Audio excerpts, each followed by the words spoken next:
Now, I made a video a couple of days ago showing how horrified left-leaning content creators are over the fact that men are turning away from the left. They're not interested in voting left-leaning anymore. And my explanation for why that is was the fact that the left isn't offering anything to men. They're not even trying. And I even encourage people, like, name me 5 things that the Democrat Party is offering to men in order to get their vote. Like, there's a lot of things that they offer to black people, to Hispanics, to women. What exactly do they offer to men? And up to this day, I haven't heard an answer, so I decided to look for myself. I saw Tim Walz yesterday having a message for men, and I was like, oh, okay, so, like, he's trying to target me, he's trying to get my attention, and it was like, man, you need to think about the women in your life.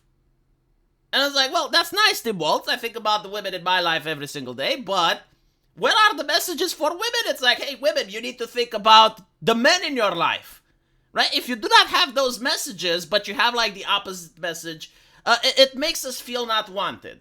You know, it makes us feel singled out, basically. So I kept looking. It's like, okay, maybe I will find something that actually caters to men. And eventually I did find it.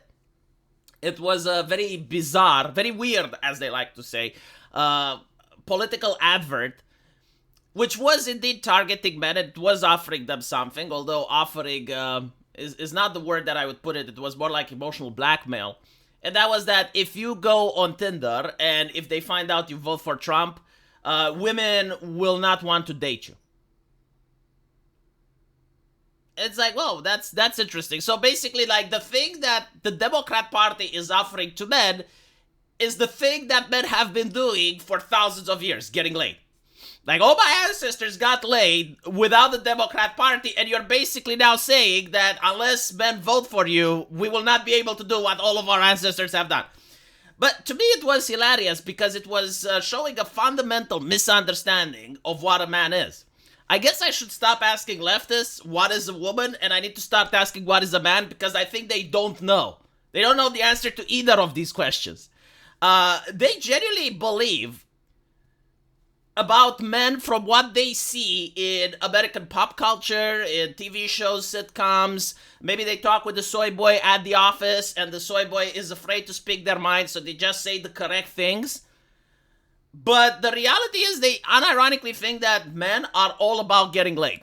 Like, that's it. That is the beginning and the end of the male existence. It's kind of like Barbie the movie, where all the Kens are shirtless on the beach, and that is their only purpose in life, to entertain the Barbie whenever she comes around. Meanwhile, the Barbie is the actual human being that has an actual life, and interesting things happen, and she has friends, and she meets with people and talks. And Ken is just there as an object to her pleasure. This is unironically what they believe about men, right? So, like, the only happiness that Ken has in life, as he lives shirtless on the beach, is that he gets to interact with Barbie every now and then when she feels like it. And just, like, getting that attention is enough to validate him. And I'm saying this because this comes from the mind of a feminist. Like this is what they believe that men are like in the world. So notice this, right? You have Travis Helwig, which is basically pointing out that if Kamala loses, which is very possible, there needs to be a real discussion about how Democrats speak and reach young men.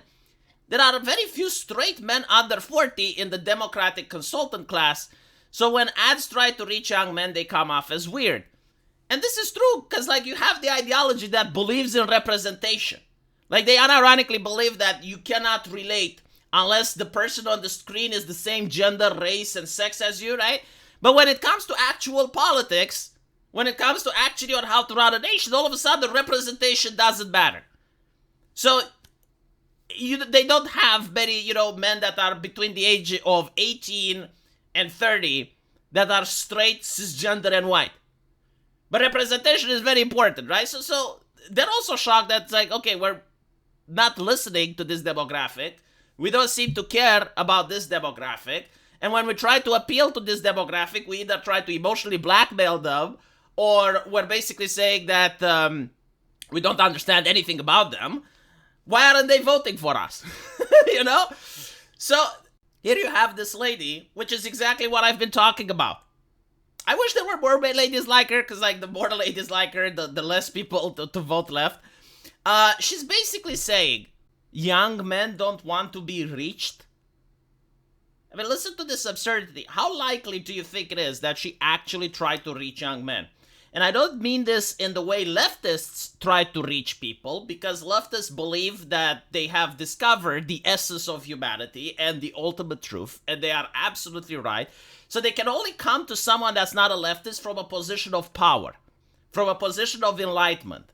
And the only acceptable outcome is for the person that they talk to become more left-leaning. It's not that they can be shown that they're wrong and change their mind. Seriously, like, there's some of the biggest bigots that you can encounter in 2024 are left-leaning people. This is why most of their blogs and places have comments disabled. Because they don't care about what other people think. They only care about preaching, proselytizing, and speaking from a position of superiority. So obviously, no one is going to want to listen to that. Like they wouldn't like it if right-wingers did it to them. If every single mainstream media outlet was right-wing and had comments disabled, and they would tell you about how to live your life. In fact, most left-leaning people despise Christians because of this, because of the moralizing. Like, they go out of their way and they talk about how they became an atheist because they couldn't suffer evangelicals with their preachiness and their moral superiority. And now they're doing the same, but they're just using a different ideology, right? So it's very unlikely that she even tried to reach men, but she did reach the conclusion that they can't be reached. If they don't care about democracy, well, they probably care about what the founding fathers cared, which is freedom and liberty. The founding fathers actually explained why democracy is a problem because they pointed to Europe. And they pointed out how eventually in a democracy you have like these various parties that form special interest groups and they vote each other. So they start representing a minority of interests while ignoring the majority of the population. So this is why they created the Electoral College. And they said, yeah, like even the people from the rural area, which have different grievances than the people that live in a big city, even they have to be represented. So that's why men do not care about democracy. Reproductive health care. Yes, apparently men aren't really keen on having their daughters aborted. You know, it's really weird that they care about that, but when you look at America, do you know how extreme you are compared to Europe and the other places of the world? Like on issues of abortions, you are the extremist. Notice how in Europe, we have abortions, but we don't talk about them as much as the Americans do. It's fascinating, isn't it? Like you cannot go through COVID, you cannot go through 2020 and force people to get medical procedures and then talk about the secrecy between doctor-patient confidentiality. You cannot say, my body, my choice, and then get vaccinated or else you don't go to work. This is even why you had Roe v. Wade repealed, right? It was the left that created this. Like, you had a bunch of cisgender, straight white men on the Supreme Court that said Roe v. Wade is a thing, even though the founding fathers never talked about abortion. And then all of a sudden, you have the most diverse Supreme Court in existence. You have a black person there, you have two women there, you have men on the Supreme Court, and they're like, no, fuck Roe v. Wade. Let states decide. And you're blaming the right for this. I find it very interesting. Like, again, no self-awareness. They never viewed themselves as being part of the problem. They never viewed that the things they are doing in the world actually affect them as well. Just no self-reflection whatsoever. Fascism. America has guns. Like, people in America are allowed to have guns. You literally cannot have fascism. You can't. Because any person that try, whether they're left-wing or right-wing, they would have to deal with an armed populace. And the armed populace doesn't mean that they stormed the Capitol. No, they just mean that they don't consent to be governed, and it will be very difficult to collect taxes from them. That's what it means. Housing. Well, they don't care about housing, right? But like bringing millions of people each year, do you think the price for housing goes up or goes down when all those millions of people require housing? So, the question is, what do they care about? You know, it's a really good question. What do men care about? Well, I think men care about having meaning, having a place in society, making a family, raising their own children, and if possible, have the government interfere in their lives as little as humanly imaginable. So the question is, how many of these things does the left offer men?